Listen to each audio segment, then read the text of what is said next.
그 땅에 기근이 심하고 그들이 애굽에서 가져온 곡식을 다 먹으매 그 아버지가 그들에게 이르되 다시 가서 우리를 위하여 양식을 조금 사오라.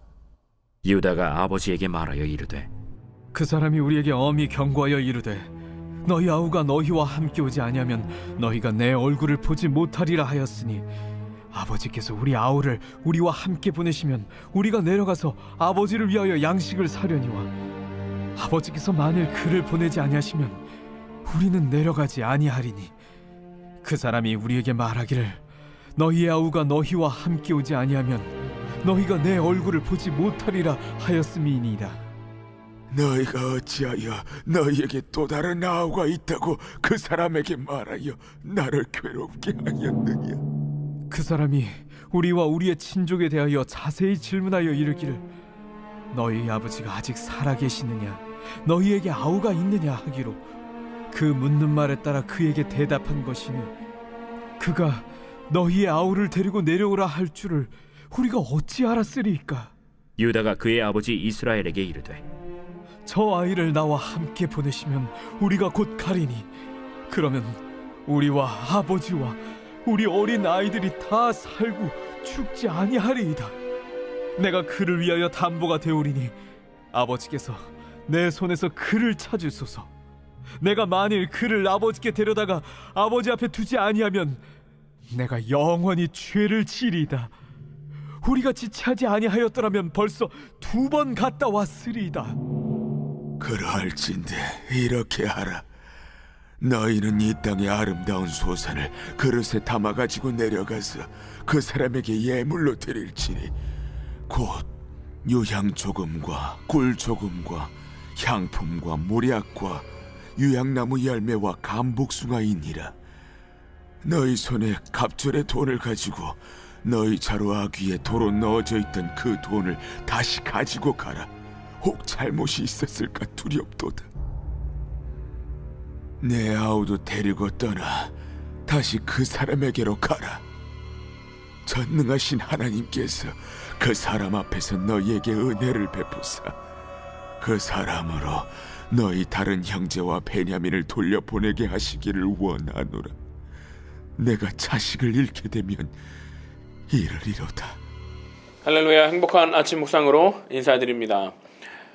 하나님은 그의 백성들이 온전한 믿음을 가지시기를 원하시는 줄 믿습니다. 여러분, 온전한 믿음이라는 것은요 100% 믿음을 말하는 것이죠. 그런데 이 세상에서 믿음으로 현실을 살아낸다는 것이 결코 쉽지만은 않습니다. 이는 보이지 않는 하나님의 약속을 붙들기에는 당장 눈에 보이는 현실이 더 크게 다가오기 때문인 것이죠. 오늘 1절 말씀해 보니까 야곱이 살고 있는 땅의 상황을 이야기해 주고 있습니다. 그 땅에 기근이 심하였다. 야곱의 가족이 살고 있는 가나안은 계속된 가뭄 속에 있었고 이제 애굽에서 가져온 곡식이 다 떨어져서 다시 식량을 구하러 가야만 하는 그런 상황 가운데 있었던 것이죠. 그런데 애굽에 다시 갈 때에는 총리의 명령에 따라서 반드시 베냐민을 데리고 가야만 했습니다. 야곱에게 있어 베냐민은 너무나 소중한 아들이죠. 사랑하는 라헬에게서 얻은 첫째 아들은 죽었고 베냐민은 라헬이 죽으면서 남기고 간 아들이었기 때문인 것이죠.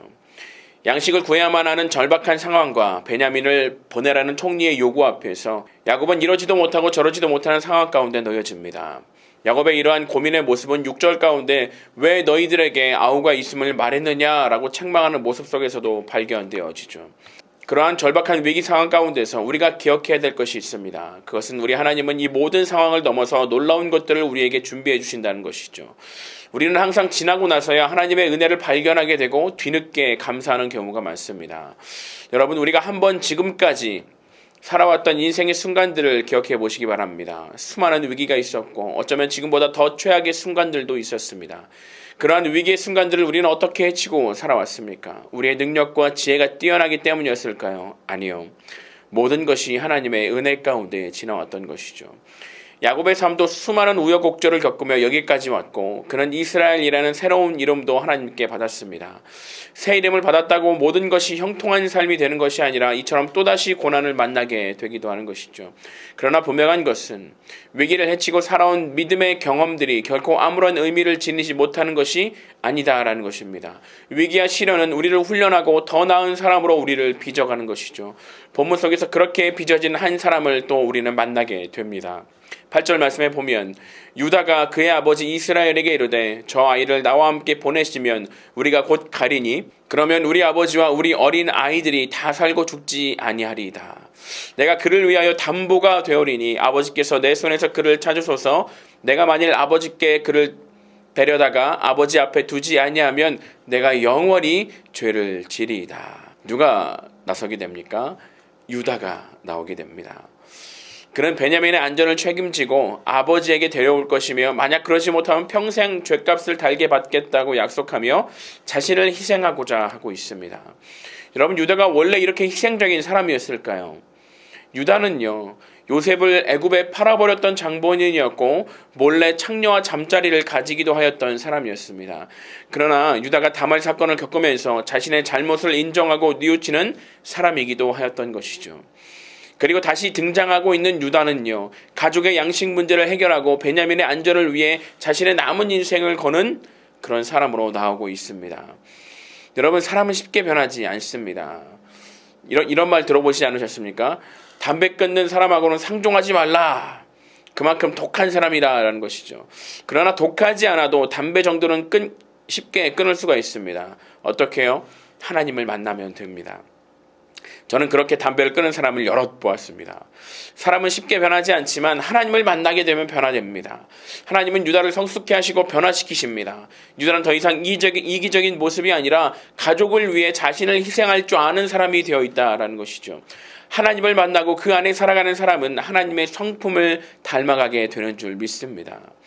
이러한 유다의 변화된 모습은요, 다시 또 야곱을 움직이게 됩니다. 야곱은 마침내 베냐민을 애굽으로 보내기로 결정하게 되죠.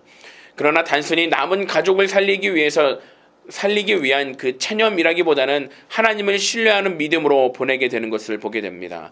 14절 말씀은 이렇게 기록합니다. 전능하신 하나님께서 그 사람 앞에서 너희에게 은혜를 베푸사 그 사람으로 너희 다른 형제와 베냐민을 돌려 보내게 하시기를 원하노라. 내가 자식을 잃으면 잃으리로다. 여러분, 우리가 어제 많이 들었던 고백과 비슷하지 않습니까? 에스더가 유다인들을 몰살하려는 하만의 계획에 맞서 왕 앞에 나아갈 때 했던 고백입니다. 야곱에게 있어 이 고백은 전능하신 하나님 앞에 자신의 가장 소중한 것을 내려놓는 고백입니다. 즉, 야곱 자신이 이것만은 안 됩니다 라고 했던 가장 소중한 것을 하나님 앞에 내려놓는 순간인 것이죠. 그렇게 야곱이 내려놓는 순간 하나님은 그가 영원히 잃어버렸다고 생각했던 요셉을 다시 만나게 하여 주시고 가족 모두를 안전한 곳으로 인도해 주시게 됩니다. 여러분, 우리에게도 도저히 놓지 못하고 집착하는 것들이 있습니다. 자녀 혹은 배우자, 인생의 성공과 명예 등이 포기하기 어려운 대상이 되곤 하죠. 그러나 그것들을 하나님 앞에 내려놓고 주님께 맡겨드릴 때 우리는 항상 그 외에 축복과 은혜를 누리게 됨을 기억하시기를 소망합니다. 여러분, 오늘 하루도 유다의 헌신과 야곱의 내려놓음이 우리 삶에 있기를 간절히 축원드립니다. 함께 기도하겠습니다. 사랑과 능력의 주님, 지금까지 지나온 건 모든 것이 하나님의 은혜임을 고백합니다. 지나온 삶 속에 역사하신 하나님이 우리의 삶을 변화시키시고 성장케 하심을 믿습니다. 그 믿음으로 나의 가장 소중한 것까지도 주님께 내려놓고 전능하신 하나님만을 의지하는 결단의 사람이 되게 하여 주시옵소서. 거룩하신 예수 그리스도의 이름으로 간절히 기도하옵나이다. 아멘.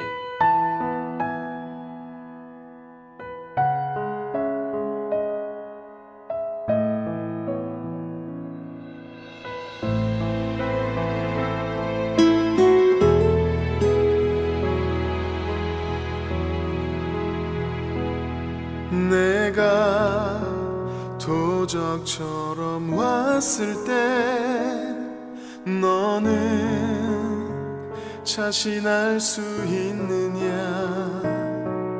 내가 한밤중에 왔을 때 너는 나아갈 수 있느냐 말씀에 등불이 내 삶에 꺼져 있지 않느냐 성령의 기름이 오래전 말라있지는 않느냐 너는 결단하라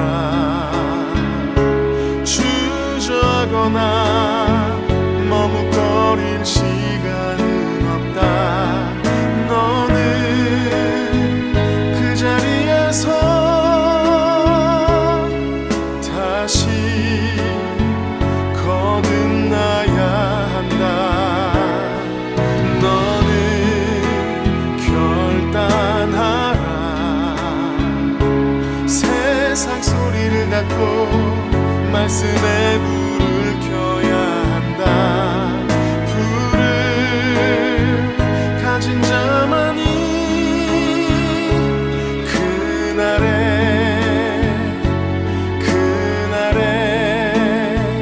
나와간다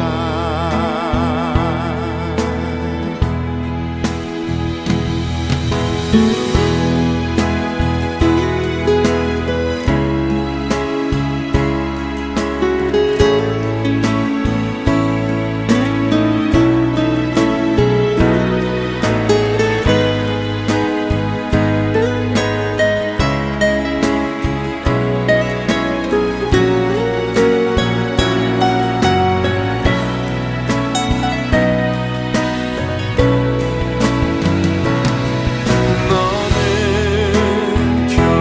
결단하라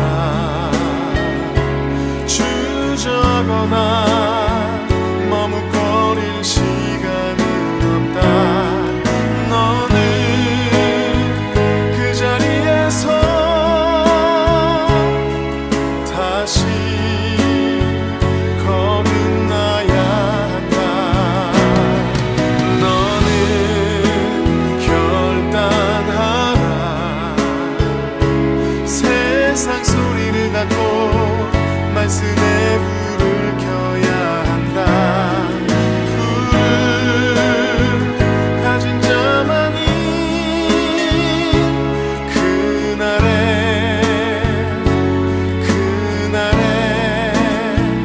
나와간다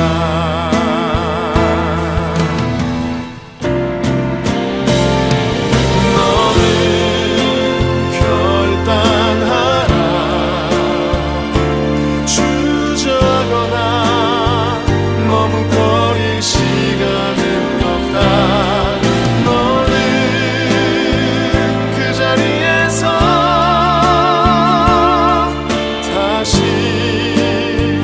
거듭나야 한다 너는 결단하라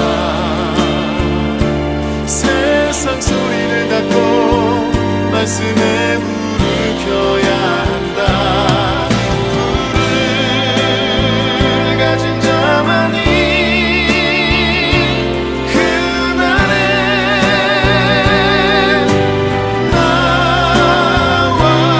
나와간다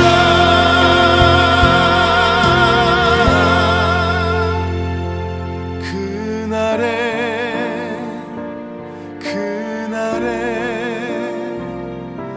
나와 간다